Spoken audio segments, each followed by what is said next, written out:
আমাদের আজকের রেসিপি ক্ষীর পায়েস। তার জন্য আমি নিয়ে নিয়েছি অল্প পরিমাণ গোবিন্দভোগ চাল, 1 লিটার দুধ, গুড়ের বাতাসা, কাজু, কিশমিশ, এলাচ আর ঘি।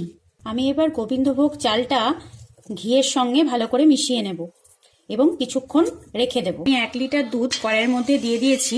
এবার গ্যাস জ্বালিয়ে কিছুক্ষণ ঘন করার জন্য রেখে দেব। দুধটা অনেকটা ফুটে এসছে, এবার আমি এলাচটা দিয়ে দেবো। এবার আমি ঘি মেশানো গোবিন্দভোগ চালটা দুধের মধ্যে দিয়ে দেব। এবার আমি ধুয়ে রাখা কাজু কিশমিশগুলো দিয়ে দেব। দুধটা অনেকটা ঘন হয়ে গেছে আর চালটাও সিদ্ধ হয়ে গেছে। এবার আমি গুড়ের বাতাসাগুলো দিয়ে দেব। দেখুন আমার ক্ষীরের পায়েস একদম তৈরি হয়ে গেছে আর গুড়ের বাতাসাটাও খুব ভালোভাবে মিশে গেছে।